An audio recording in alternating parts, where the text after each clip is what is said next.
Hello, everybody. My name is Michael, and today I am a proud owner of a digital property. What did I purchase for my future business, for my current business, I guess you could call it? Well, I invested in a subreddit. That's right. This subreddit cost me just a little over $400. The real cost was $380, but then with the total cost, the $380 for the property and crypto fees, this is where crypto comes into play. This was a forum where social media properties are sold, and that's where I sold previously social media properties for YouTube, for other things, many years ago. And I had a account that still has a decent profile and rating and all on there. I decided I've always sold, but let's buy something now. And nothing too crazily expensive. It is a lot for me in my current situation, but it is an investment where I would be able to turn this property around and sell it probably for the exact same amount I put into it. But that's not the whole point. I invested it. I want to sell this property. I want to flip it. I also flipped a Twitter username. So one of my great examples on this forum was I had a 4-character username for Twitter, and it was coincidentally a name of a very popular party substance. And this username no longer exists. The account no longer exists because Twitter banned it. But they banned it after I sold it. So I could not care less. I felt a little saddened that it was, destroyed. But it is what it is. Twitter bans usernames and accounts all the time. And I have no idea because it wasn't immediately after I sold it. It was a little bit afterwards. So who knows? They have different verification systems, and there's always that risk with any social media platform that if they see suddenly a new IP address, new password change, new everything, they could lock the account for security reasons. But anyways, I was able to flip this property for a couple $1,000s. I forgot the exact amount, but it was good money. So it's because it was in demand. And Twitter at the time, I must also add this in, it was impossible to make 4-character usernames anymore. They were all taken up, and they wouldn't let you. So 5 was the very minimum. That alone made the property very profitable. But also because everybody wanted this name. This was a Twitter username that a lot of people who were in the scene thought, that's a cool username. How much? And that's how you're able to sell it. So I purchased this subreddit because I took a look at the traffic. This is a subreddit with over 57,000, approaching 58,000 followers. And over the past year, there was over 10.2 million people that have laid their eyeballs upon these posts that were on the subreddit. Of those, just the past month, we are talking about a number over 1 million, because over the past 7 days, over 412,000 views. So really, the start of the year wasn't as crazy as the last couple of months. That's where the real traffic started flowing into this digital property. And with that, you are talking about, there's a difference between total views and unique views. But in terms of the past year, in terms of unique viewers, hundreds of thousands of unique viewers. And that's absolutely fantastic. It makes total sense because on Reddit, you're scrolling, you see a lot of posts. So each IP address, there's a lot of content that they view. But on Reddit, why did I choose a subreddit? It's because it's the engagement. It's one of the most popular websites on the planet. It's one of the most popular social media platforms on the planet. And with that, I was able to find something where people would be able to click links a lot. And I'm able to build other subreddits. I'm going to buy other subreddits. I'm trying to build a network of over 500,000 followers where eventually I'm able to promote my products and services. At the moment, I won't be, but it makes sense. Anyways, we purchased it using USD Tether, and it's not just any USD Tether, USD Tether TRC20. For those that aren't in the know, that's USDT, but you have to use TRON to be able to send transactions. You have to use TRON to pay for the transaction fees. Not a problem, I thought. They do not accept Bitcoin anymore on this platform. They used to, and that's how I got paid for the other platforms. Due to various payment processing issues and whatnot, that's fine. Okay, I get it. So the problem is a lot of these cryptocurrencies or at least cryptocurrency exchanges and platforms aren't so friendly with U.S. citizens. Okay, well, back then I didn't care about it because I was in Poland, and I never would have to reveal. I mean, technically I do, but to the platform. But you know, how would they know?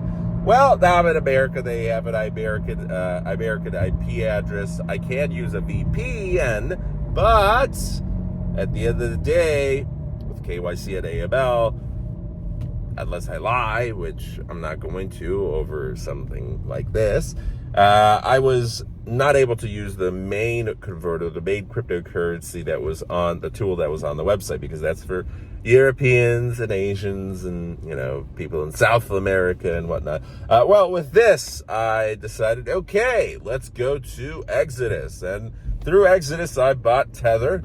Not a problem. No problemo at all. Well, it was USDT-TRC20. Exodus didn't used to have USDT-TRC20. They had just Tether by itself. Now they have a whole bunch of USDTs. Okay, well, we still have to send this out, so we have to buy some TRON. I bought USDT through Exodus, through MoonPay, which I had not a great experience with MoonPay previously, but that's fine. It took a little bit of verification. My favorite when you're purchasing cryptocurrencies, or at least try to purchase cryptocurrencies, is, okay, you go through Exodus, MoonPay, or any other platform, and if you're using your debit card or credit card, they have a nice little warning that says credit cards are 35% more likely to not go through due to fraud verifications. And I thought, oh boy, I remember these days. It's been a while since I purchased cryptocurrency. This is going to be a little exciting because I just created a couple new bank accounts for those bank bonuses. So they've never seen me purchase crypto before. I used Fifth Third. I used Capital One. I used Chase. Chase I've had before, obviously. But Fifth Third and Capital One, immediately, fraud, verification. Your card's locked. And it's like, oh, gosh. Well, it was the weekend. I wasn't able to call anybody. So there goes one bank, on to the second bank. Same thing, I have to call. I tried a couple times. I was like, oh boy, this is interesting. So then I used Chase, which I have a long-standing history of, besides the fact that they banned one of my accounts. But apart from that, I still have some history with them, and I've purchased cryptocurrency on this exact same account before. So I was still a little wary because sometimes they see a random transaction come through and that's it. And it's like, well, I'm running out of debit cards here. I mean, I don't know what to do. If I'm not able to purchase, then this is a problem. But thankfully, after one fraud verification, they unlocked my account and I didn't have to call and everything was fine. With them, I also knew that their customer service on Saturday would be open, at least up until a certain point. So I purchased a USDT. Okay, no problem. It took a little longer than I thought. It took probably an extra 45 to 60 minutes. That's fine. Convenience, right? Fraud verification, well, it's all for security and safety purposes. I understand. I work at a bank myself, so I get it all the time, right? Well, the TRON was the tricky aspect, and that's why I'm making this video. You go on Exodus, you use MoonPay, and you hope that it goes through at the exact same time, because previously my issue with MoonPay was, since cryptocurrency values change constantly, they have a little timer, 10 seconds, 9, 8, and when it goes to that, it refreshes. But the problem was, I think after the change, after the 10 seconds, not enough crypto was sent in. It was a 0.00000 small issue like that, but that was enough for the transaction not to confirm and not to go through, and I didn't get any notification. So MoonPay didn't notify me at all, and a couple days goes by, and customer service and whatnot, and I had no idea. My money was basically frozen. I had, no access to crypto. No, that money that I spent on the crypto was kind of gone. Eventually, I got the crypto after they canceled that transaction. They redid it, but the customer service wasn't great. So I was worried about that with MoonPay. This time it went through, and the good thing is, with a stable coin, it shouldn't technically move. I mean, I understand there's very minor fluctuations in price with a stable coin, but I knew with TRON it would be a little trickier, because TRON, well, it goes all over the place, and Exodus does have TRON, but it doesn't have TRON to purchase. And whoa, look at that SF90 Ferrari. Wow, that's so cool.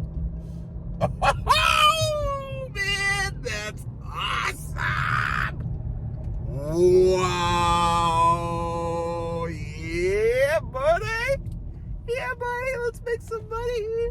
Let's make some millions with this business so we can get a nice new Ferrari. I think that was an SF90 just from the front, but I know Ferrari has made a couple new models that all look similar and there's minor differences. But either way, if you're not in the know, that car used to be like $750,000, and you know, people were selling it for like 800 and crazy stuff, you know. Well, now the market flipped and now the car's worth like 500,000. So only a mere $500,000 on the road. Still insane to see. I've been seeing a lot of SF90s recently from Ferrari Lake Bluff. You know, people buying them. That'd be an amazingly cool job working at Ferrari. Anyways, I digress. So I decided to look around. Obviously, I was unable to use the platform. I tried to use the tool that was available on this forum, and they blocked me. So I get it, you know, American IP address, American KYC, understandable. They did have TRON there, and it would be so easy to purchase there. So I look at Kraken. Kraken has TRON, no problem. You can go on the exchanges. The problem is I use Binance a lot. Well, Binance US is a little different than Binance Global, you know, the normal Binance. So I go to Kraken, and I realize this is going to be a problem because they locked my account. It's been a while since I used Kraken, and the last time I used Kraken, my account was in euros, and I was in Europe, and for good reason, they locked my account, and I had to reset my password, and they're like, well, if you have to reset your password, we're going to lock your withdrawals for the next 24 hours. I was like, well, that's not going to work. I need this TRON now, because this digital property transaction, they gave me a couple hours, like, hey, figure your things out, but if it's going to take a couple days, you know, maybe the price will change, maybe someone else will buy it, maybe the seller will decide, I don't know, I'd rather just not sell it. That happens. So I knew Kraken wasn't going to be a great alternative. I changed my password, but what can you do?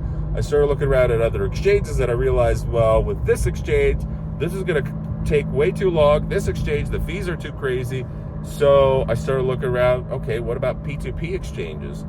Well, you know, local Bitcoins doesn't exist anymore, but there was a similar site. Never used them before. I used Paxful. Well, for whatever reason, I looked on Paxful and I couldn't.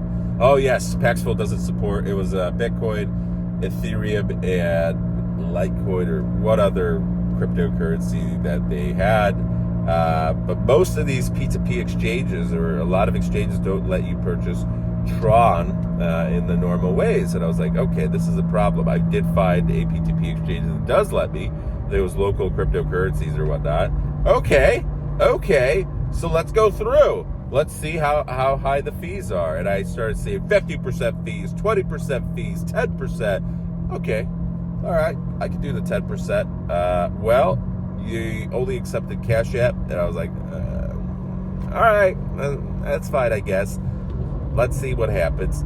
So I go on the forum, I start a transaction, and half these transactions won't work because of a new account. Okay, I get it. Fraud, verification purposes, that's fine. But I was trying for a small amount. I really needed a couple dollars. I needed like $1.50 of TRON after the fees for transferring to be able to transfer this USDT and get it to confirm. Well, the lowest I was able to purchase was $40. Okay, I get it, due to fees and people wanted to make a little bit of money.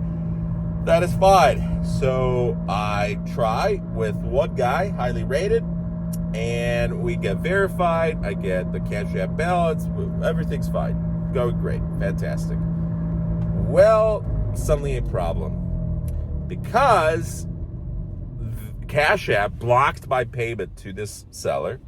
I tell him, you know, this is what's going on. He did a request that must have thrown up flags. So he says, no problem. I have a different account. Let's do it that way.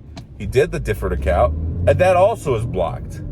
And then Cash App blocked my account completely, where they're like, you cannot send any transactions to these accounts. Even if you contact support, even if you try again, we will automatically cancel. And I started reading into it like, that's it. They blocked it, and there's nothing you can do about it. Eventually, that guy was like, yeah, just cancel the transaction. Sorry. So he got his TRON back from escrow. I did not get my TRON, so I tried with another person. Same exact thing. I'm thinking to myself, wow, this is not convenient at all. I can't really do anything now. I miss the days where I was able to just buy Bitcoin and you go to a Bitcoin ATM and worst case scenario, that's it. Yes, you pay a little bit more at the Bitcoin ATM, but you get it that day and then you send it in. Well, the forum doesn't use Bitcoin anymore because the payment processors that they use don't accept it, or there was some very specific reason where they don't allow PayPal anymore. They don't allow Bitcoin. They don't allow like 90% of these payment methods due to either fraud or due to the fact with taxes and the policy changes and being global and whatnot and American citizens. I don't know the exact reason. Actually, let me look into this right now. All right, here's what it is. So as of this year, this is just a couple months back, these policy changes, they stopped, the forum itself stopped accepting Bitcoin and Ethereum, only accepting USDC and USDT stablecoins due to the fact that there was instability and a lot of volatility in the price changes. And when you're talking about, okay, here you're using escrow, you have to send the money from one spot to another. There's fees that are for the third party, for the forum. There's fees for the escrow. Let's say you have a $1,000 transaction of Bitcoin and you have a $15 fee to send to escrow, then another $15 fee there. Then you need to include also that fee for the escrow in the first place and the third party verification. This verification is, for example, someone has a digital property and they send it. You don't want to get scammed as the buyer at that, oh no, the digital property, turns out the analytics were all faked and it doesn't exist. You log in and you were supposed to see 10 million views and you see 1,000 and you see a bunch of bots and they were hidden from you. Obviously, that's why this escrow exists, for scam situations, so you don't get scammed yourself. Now, I understand that, but there was also a couple years ago, this started back in 2017, they started posting that Binance, Coinbase, a couple other cryptocurrency exchanges, they would blacklist, despite them using a coin payment, despite them using coin payments, which is another third-party processor, a payment processor. They were verified through KYC. They were being blacklisted for being an address that, for whatever reason, was not allowed, such as darknet addresses, such as addresses associated with criminal enterprises and whatnot. I don't know how they verified, but Coinbase and Binance and a couple of Bitfinex and a couple of these other ones, they would automatically assume that this address, that was the payment address that was being used for these transactions, would be associated with something that is either illegal or something that is very gray area, which none of this is. It's all legal. It's a legal enterprise. They pass KYC. Everything's fine. But these transactions would fail. And not only that, but they would also endanger the accounts of the buyers, because this is what happened to my Coinbase account. My Coinbase account was blacklisted because I was receiving money from probably sketchy addresses. Back at the time, I was receiving donations and payments from addresses that for sure were sending money to other sketchy places. Now, I can't control where someone sends their money, but if you go through the blockchain and go back a couple transactions and see, hey, this guy sent to a blacklisted address, let's blacklist this account. And then suddenly my account gets a bunch of those transactions with these blacklisted accounts. I was blacklisted as well. And I was banned permanently with no explanation. That is the only, after doing research, that is the only assumption I could make, that this is probably the reason, but it was never fully confirmed. But that was the only, I was banned without reason. So obviously this forum didn't want that happening to these members. Anyways, back to the story. After a couple of these transactions, I finally got lucky with a buyer. You know, I had to cancel with multiple buyers, and we went from 10% to 11.5% fees because I started running out of vendors who, you know, this is the last guy before it like jumped up to like 20, 25%. I was like, sweating bullets here. What's going on? How do I buy TRON today? Because if I had multiple days, yeah, I'd just go to an exchange, I'd wait, but I don't have a lot of time. I needed it today. This was like a week back. And I finally got somebody who, yes, Cash App worked. Okay. Money came out of escrow. All right, let's transfer from this account to Exodus. We transferred it to Exodus. Then finally, we transferred with the TRON, paying the fees, the USDT. Then they confirmed. Then I got the property, and it was like, woo! Something that should have taken 20 minutes is now taking a lot longer. And part of that is due to being an American citizen. You have limited options. Part of that is due to these insane fraud verifications if you're using your debit or credit cards. Part of that is there's less platforms that are accepting alternative coins. They're going to be using Bitcoin and Ethereum. And even for the ones that are using Bitcoin and Ethereum, in this case, it is fully understandable why a platform that deals with a bunch of transactions and some of these very large dollar transactions, mine was a very small account, but some of these accounts are worth hundreds of thousands of dollars, some very rarely, but some also 7 figures. So if you're talking about something like that and there's crazy price fluctuations, I get it. And also dealing with third parties and escrow and whatnot. Anyways, just wanted to share my little story with you. I have my first piece of digital property other than this YouTube channel, of course, and I am very excited. Also, we do have some big news coming for my other channel, Volvo Car Sales. There is a announcement at the end of this week. We are doing some big changes, and all I can hint is Audi. That's all the hint's gonna be. But there's some big changes coming up. I love Volvo, so no, it's not that I have changed my favorite brand, but we'll talk about that later. So thanks for watching. Have a great rest of your day, and take care for now.